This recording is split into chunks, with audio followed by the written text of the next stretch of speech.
क्या है आध्यात्म? दर्शन, चिंतन धारा, विद्या या संस्कृति की परंपरागत विरासत।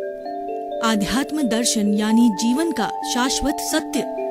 मानव जीवन से जुड़े शाश्वत सत्यों को जानिए और समझिए उपासक डॉक्टर सोहन राज तातेड़ से हमारे खास कार्यक्रम आत्मविज्ञान में। आत्मविज्ञान यानी सही दृष्टि, सही सोच। भाई और बहनों, मातृशक्ति को नमन। स्टूडियो में आपका हार्दिक स्वागत है, अभिनंदन, सत्कार है। आत्मविज्ञान, साइंस ऑफ द सोल कार्यक्रम के अंतर्गत हम आपको सही दृष्टि, सही सोच, राइट विजन, राइट थिंकिंग के तहत आपकी जो नकारात्मक सोच है, आपकी जो रॉन्ग बिलीफ है, जो आपका गलत चिंतन है, उस चिंतन को हम सही करते हैं, आपको सही डायरेक्शन देते हैं, आपको करेक्शन करते हैं, आपकी कमी को दूर करते हैं। और ये सारा कार्य हम अलग अलग एपिसोड्स के माध्यम से करते हैं। तो आज का हमारा बहुत ही सुंदर विषय है कि आत्मा की हाजिरी। भाई और बहनों, बहुत ही सुंदर विषय है। इस पर मैं व्याख्या करूंगा और ये मननीय है और ये जीवन में धारण करने के योग्य है। भाई और बहनों, मैं आपको उदाहरण देना चाहता हूँ। उदाहरण से हर चीज जल्दी पकड़ में आ जाती, समझ में आ जाती है। ये एक है, इस एक को मैं आत्मा कहता हूं। अब देखिए, ये जो आत्मा की परिभाषा वगैरह बाद में करूंगा, इसको आत्मा मानता हूं। अब मैं इसके जो है आगे जो 0 0 0 0 0 लगाता हूं। पहला 0 धन दौलत, दूसरा 0 पद प्रतिष्ठा, तीसरा 0 अपने घर के रिलेशन, पत्नी पुत्र वगैरह, और चौथा 0 आदमी का जो है वर्चस्व, पांचवा 0 आदमी के कई तरह के जो है वो सुख सुविधाएं। तो इस तरीके से 0 0 लगा दिए। तो एक के आगे लगने से इन 0 का हम मैथमेटिक्स की दृष्टि देखें तो कोई भी इसका जो है वैल्यू नहीं। उन सब 0 को एक एक को करके आत्मा के पीछे लगाया, वन के पीछे लगाया। यानी 10 0 पहला धन दौलत लगते ही 10 गुना, 100 गुना, 1000 गुना, लाख गुना, और वो होता गया। इसका अर्थ क्या हुआ? ये एक है तो सभी 0 सक्रिय हो गए, सबकी वैल्यू बढ़ गई। अब मैं क्या करता हूं? उस एक को दबा देता हूं, हटा देता हूं। तो एक के हटते ही चाहे उसके जो आगे वाले 0 है, चाहे पीछे वाले 0 है, वो 0 हो जाता। 0 मीन्स नो वैल्यू। आप समझे? अर्थ क्या हुआ? आत्मा है तो हर चीज की वैल्यू है, आत्मा नहीं है तो कोई चीज की वैल्यू नहीं। आज किसी भी कहना चाहिए कि बहुत बड़े प्रभावशाली व्यक्ति का है, मान लीजिए भारत का राष्ट्रपति है या भारत का प्रधानमंत्री नरेंद्र भाई मोदी का उदाहरण ले लीजिए। तो नरेंद्र भाई मोदी के भीतर आत्मा है तो वो आज प्रधानमंत्री है या पहले मुख्यमंत्री रहे। कोई कुबेरपति है तो रिलायंस वाले हैं तो उसके भीतर जो है दोनों भाइयों को ले लें हम, जो है तो दोनों मुकेश भाई और जो है दूसरे भाई के बीच के अंदर आत्मा विराजमान है। जब वो रिलायंस वाले हैं, टाटा को लीजिए, बिरला को लीजिए, जो भी कुबेरपति है तो उसके भीतर आत्मा है, तब वो कुबेरपति है। और बड़े से हमारी जो स्वर कोकिला है, लता मंगेशकर कह दीजिए, तो उसका शरीर हाजिर क्यों है और वो कोकिला क्यों है? कि उसके भीतर आत्मा विराजमान है। बड़े बड़े हमारे जैन धर्म के आचार्यों को लीजिए तो वो उन सबको, आज केवल ज्ञानी तो हमारे इस क्षेत्र में नहीं है, केवल सिमंदर स्वामी भगवान है, महाविद्या क्षेत्र के अंदर है, तो यहाँ से हम उनको वंदना ही कर सकते हैं। वहाँ तक पहुँचना बहुत मुश्किल है क्योंकि ये सर्वोच्च अवस्था है, केवल ज्ञानी की, तीर्थंकर की है, और वो हमें बनना है। वही आज हमारे एपिसोड का मकसद है कि हमको केवल ज्ञानी बनना है। तो वो कैसे बनेंगे वो हम बताने चाहे थे। आत्मा की हाजिरी क्या होती है? तो ये समस्त उन चीजों की वजह से है। और उदाहरण के तौर पर देखिए कि महात्मा गांधी इतनी बड़ी अंतर्राष्ट्रीय ख्याति प्राप्त व्यक्ति थे। अटल बिहारी वाजपेयी भारत की जानी मानी हस्ती थे। स्वामी विवेकानंद ने बहुत कुछ दिया और हमारे बड़े बड़े महापुरुषों को देख लिए कि आत्मा की हाजिरी से वो जिंदे थे और आत्मा चली गई।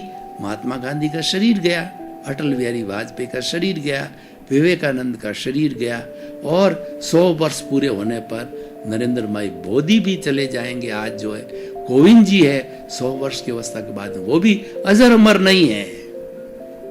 तो मैं कहना क्या चाहता हूं कि इस दुनिया के अंदर कोई भी व्यक्ति अजर अमर नहीं है।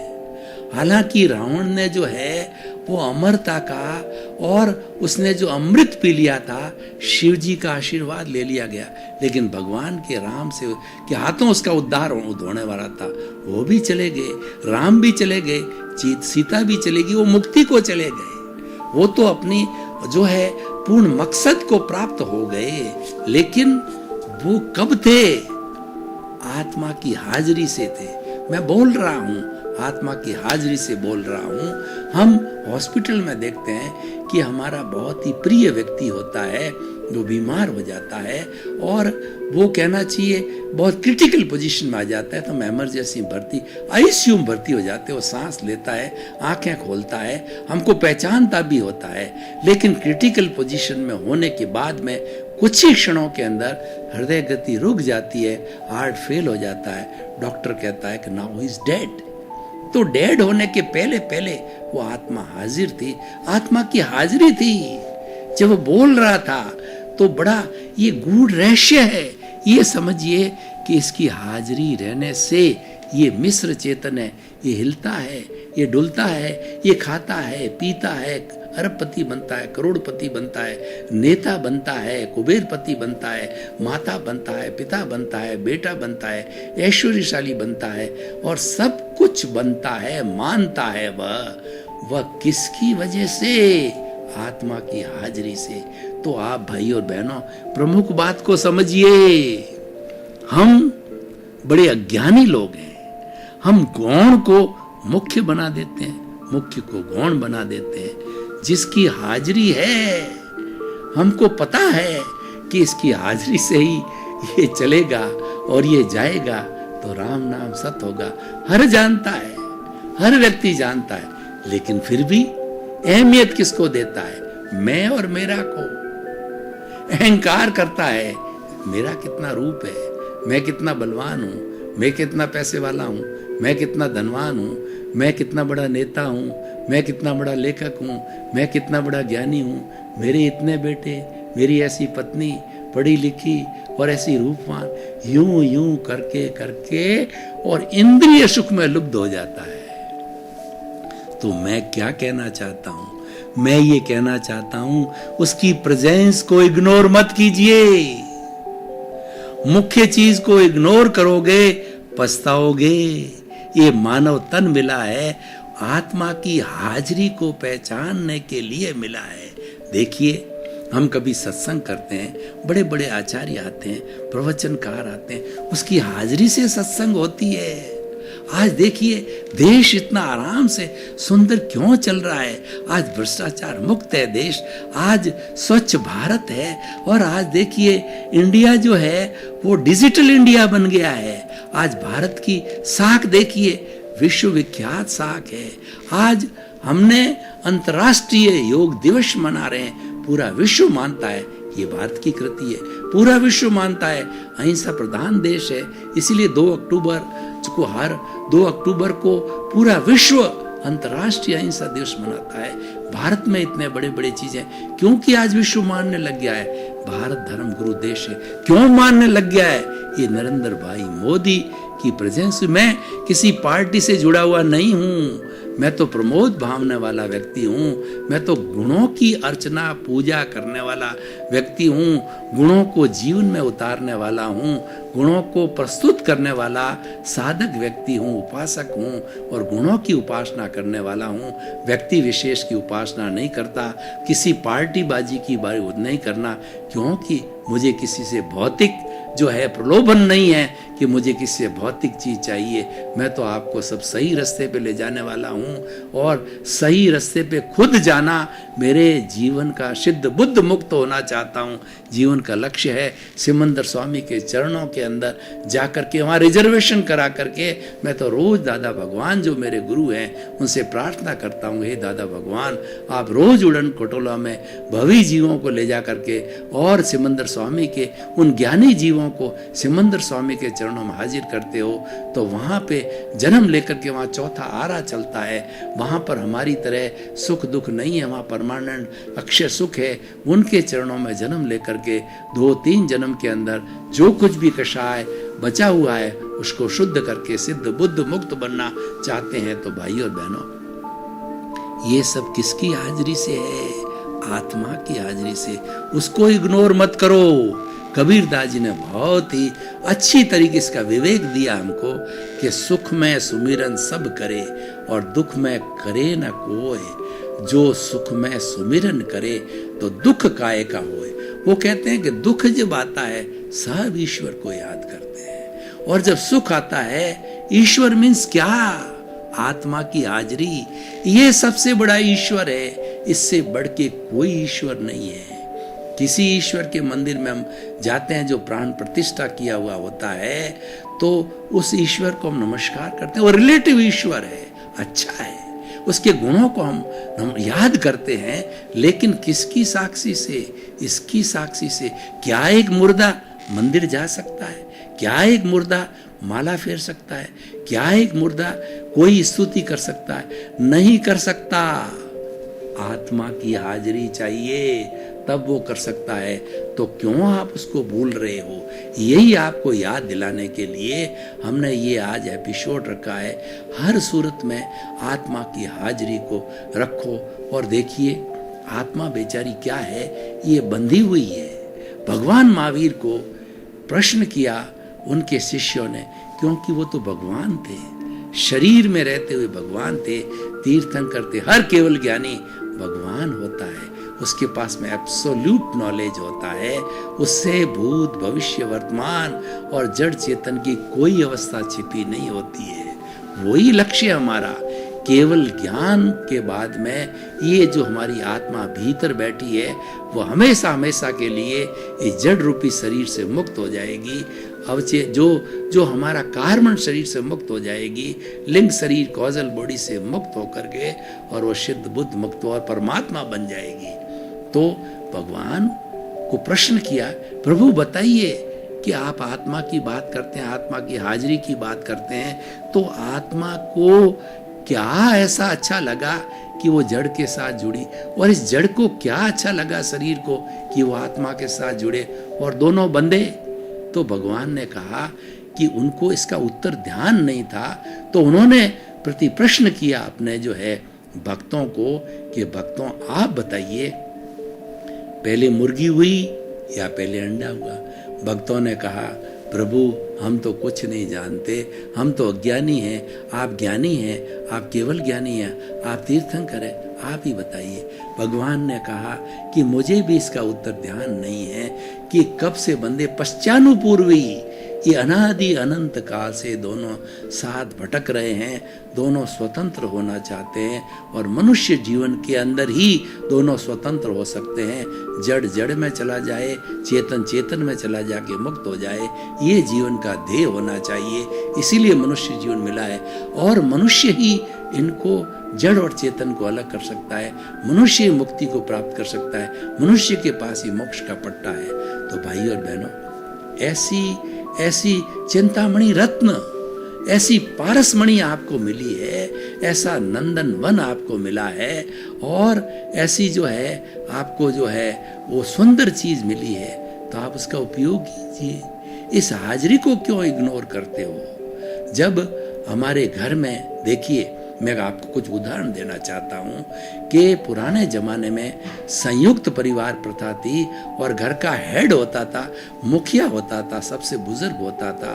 2-2, 3-3 जनरेशन जो है वो उस घर को आराम से संचालित करती और बड़े आनंद के साथ में, किसी को कोई बॉदरेशन नहीं होती। कमाने वाला कमा रहा है, पकाने वाला पका रहा है, खाने वाला खा रहा है, बीमार पड़ा है उसकी परिचर्या करने वाले अपने ऑटोमेटिकली कोई। और आज न्यूक्लियर फैमिली को देखिए, एक ही व्यक्ति, वही कमाने वाला, वही बच्चों को पढ़ाने वाला, वही बच्चों को छोड़ने वाला, वही बीमार पड़ता है तो वही हॉस्पिटल जाने वाला, और उसका काम रुक जाता है, मतलब जो है कमाई का, व्यवसाय का। तो कितना टेंशन में रहता है, हर बार हर क्षण वो टेंशन में रहता है, क्योंकि न्यूक्लियर फैमिली है। तो मैं क्या कहना चाहता हूँ, हेड होता है, सब काम बढ़िया चलता है। एक फैक्ट्री, बहुत बड़ी फैक्ट्री है, उसका मालिक फैक्ट्री में आकर के बैठता है, राउंड भी नहीं लगाए, ऑफिस में बैठा रहता है, तो जितने भी सैकड़ों हजारों कर्मचारी है सबको मालूम पड़ जाता है कि मालिक है, कभी भी राउंड पे आ सकता है। सब 100% एफिशिएंसी से, बल्कि मोर देन 100% एफिशिएंसी काम करते हैं वो, क्योंकि वो देखता है मालिक मुझे देखेगा कि मैं अच्छा काम कर रहा हूँ तो मुझे वो प्रमोशन दे देगा। तो देखिए इतना उस मालिक का प्रभाव है। भौतिक मालिक का कितना प्रभाव है तो चेतनामय मालिक का कितना प्रभाव होगा। उसकी प्रेजेंस को इग्नोर मत कीजिए, उसकी प्रेजेंस को याद रखो कि खाली ये जो हम भुगत रहे हैं, यानी हम जो भोग रहे हैं, जो भी पुण्य पाप भोग रहे हैं, वही सब कुछ नहीं है, और उसको सब कुछ मानना अज्ञान है, और इस अज्ञान का वेल्डिंग ही दोनों को जोड़े हुए है। क्योंकि हमने आत्मा की हाजिरी को इग्नोर कर दिया, इसको प्राथमिकता दी। किसी ने कुछ कहा, मसाणिया बैराग क्या होता है, किसी को हम मरता हुआ देखते हैं और शमशान जाते हैं, हमको वैराग आता है, अरे हमको भी एक दिन जाना इस रास्ते, और थोड़े क्षणों के लिए हम जो है वो हाजिरी करते हैं आत्मा की, फिर भूल जाते हैं। लेकिन ज्ञानी पुरुष कभी नहीं भूलता है। ज्ञानी पुरुष तो सोचता है ये जो चल रहा है ये तो मेरा उदय है, ये तो मेरा प्रारब्ध है, ये मेरा किया हुआ है, ये मेरा क्वेश्चन पेपर मैं जो दे कर के आया हूँ उसका रिजल्ट मिल रहा है। वह इस रिजल्ट को सुधारने की कभी कोशिश नहीं करता है। उसको रिजल्ट को सुधारना है, वह शुभ प्रवृत्ति कहलाती है। मन वचन काया की शुभ प्रवृत्ति रिजल्ट को सुधारना है, और वो धर्म ध्यान है, वो रिलेटिव पुरुषार्थ है। अच्छा है, something is better than nothing. बिल्कुल न हो तो कुछ का होना अच्छा है। हर धार्मिक प्रवृत्ति अच्छी है। अलग अलग लेवल होते हैं, व्यक्ति के अलग अलग लेवल होते हैं। हम क्लास में भी देखें, क्लास में मंद बुद्धि, मध्यम बुद्धि और तीव्र बुद्धि के स्टूडेंट होते हैं। मंद बुद्धि, अब टीचर का कर्तव्य होता है कि ऐसा लेक्चर दे कि तीनों को रेगुलेट करे, तीनों उसको पकड़ सके बात को, और वो खाली तीव्र बुद्धि की बात वाले लोगों के लिए लेक्चर देता है, पढ़ाता है, तो बेचारे मध्यम बुद्धि और मंद बुद्धि वाले जो है वो रह जाते हैं। भगवान करुणाशील है, भगवान दयालु है। उन्होंने ऐसे रास्ते बताए हर व्यक्ति को मोक्ष मिले, हर आत्मा को मोक्ष मिले। भगवान तो कहते हैं अपना सच में से जा, मैं तिंग भुए सो कब पाए। तुम स्वयं सत्य खोजो। मेरे को आप मानते बहुत हो, भगवान है भगवान है भगवान है, श्रद्धा करते हो, कभी नहीं भूलते हो, पर मेरे को जानो। जानने का अर्थ क्या है कि किस रास्ते से मैं भगवान बना। अब जो है अपने मरे बिना स्वर्ग नहीं मिलता है, मुझे स्वर्ग जाना है, मरूंगा जब भी स्वर्ग मिलेगा। तो भगवान को जानो कि कौन सा रास्ता भगवान ने अपनाया। आत्मा की हाजिरी को वो कभी नहीं भूले, एक क्षण भी नहीं भूले। वो आत्म प्रकोष्ठों में रहते थे। मैं शुद्ध आत्मा हूँ, मैं ज्ञाता हूँ, मैं दृष्टा हूँ, मैं जानने वाला हूँ, मैं देखने वाला हूँ, मैं अनंत ज्ञान वाला हूँ, मैं अनंत दर्शन वाला हूँ, मैं अनंत शक्ति वाला हूँ। और ये जो मन वचन काया रूपी महावीर का पुतला जो कर रहा है, उसमें वो तटस्थ रहे, चिंतन करते रहे, ये तो मेरा उदय है, ये तो मेरा प्रारब्ध है, मैं इसके साथ में नहीं जुड़ूं, वो निष्पक्ष रहे, तो उनके कर्म देखते देखते देखते देखते 12.5 वर्ष में कट गए। तो भाई और बहनों, मैं क्या कहना चाहता हूँ, उसकी प्रेजेंस को भूलो मत। प्रेजेंस है, वो हम सब जानते हैं, और मैंने आपको प्रारंभ से ही बता दिया कि वो है तब बोल रहे हो, है तब खा रहे हो, पी रहे हो, उठ रहे हो और बैठ रहे हो, ठीक है, सब कुछ कर रहे हो, लेकिन हम भूल जाते हैं, हम भुलक्कड़ हैं, हम अज्ञानी हैं। वो हमको नहीं भूलना है, उसकी सतत प्रेजेंस को हमें ध्यान रखना है। सतत प्रेजेंस को ध्यान रखने का अर्थ क्या है कि जो कुछ भी हमारा कर्मों का उदय प्रारब्ध चल रहा है, उसमें निष्पक्ष रहो, क्योंकि उसमें आप स्वतंत्र हो, उसमें टांग मत अड़ाओ, दखो दखल मत करो, उसको तो ज्ञाता दृष्टा भाव से खाली देखते रहो, क्योंकि उसमें टांग अड़ाने से कुछ नहीं होगा, आपकी टांग टूटेगी। आप देखिए, एक मोटरसाइकिल चल रही है, स्पीड में चल रही है, आप टांग अड़ा के इसको रोकना चाहते हो, मोटरसाइकिल नहीं रुकेगी, आपकी टांग टूट जाएगी। तो आप इस कुदरती रचना और कुदरत के कानून के अंदर टांग अड़ाते हो, तो क्या होगा, आपके नए कर्मों का बंधन हो जाएगा। टांग अड़ाना मतलब आपने जड़ को स्वीकार किया और फिर नया जड़ बनेगा, वो मल्टीप्लाई होगा, हमारा कर्म शरीर मल्टीप्लाई होगा, और ज्ञाता दृष्टा भाव से रहोगे, कोई रिएक्शन नहीं दोगे, तो क्या होगा कि वो धीरे धीरे साफ हो जाएगा। मैं आपको उदाहरण देना चाहता हूँ, किसी व्यक्ति ने आपको 1 गाली बोली, 2 बोली, 4 बोली, आप चुप रहे, आप चिंतन करते रहे, मेरा ही किया हुआ है, मेरी ध्वनि, मैंने पूर्व जन्म इसको गाली दी तभी ये बोल रहा है, इसकी कोई ताकत नहीं है, इसको तो प्रकृति ने हाजिर किया है कि ये तो मेरा हितैषी है, मुझे गाली दे के शुद्ध कर रहा है।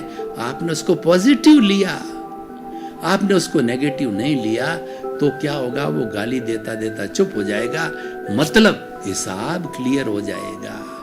इसीलिए आप समझो कि जो कुछ भी घटित हो रहा है सुबह से शाम, जन्म से मृत्यु तक, ये हमारा प्रारब्ध है, ये हमारा उदय है, ये मन वचन काया तथा उससे जुड़ी हुई हर अवस्था मात्र कुदरती रचना है, वो नाशवान है, और मैं उसमें पराधीन हूँ, मैं उसमें कुछ कर नहीं सकता, मेरे को एक अतिरिक्त सांस लेने की स्वतंत्रता नहीं है, वो तो एज इट इज चलेगा।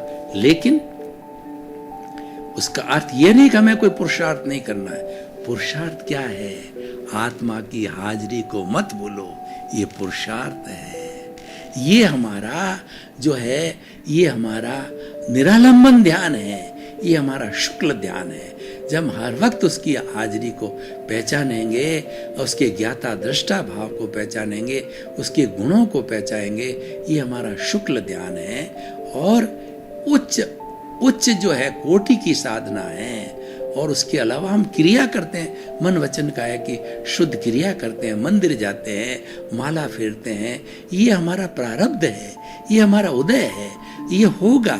और ये आप तो लेके आए हो, किसी का माला फेरने का योग नहीं है तो वो माला नहीं फेर सकता, किसी के साधु बनने का योग नहीं है वो साधु नहीं बन सकता।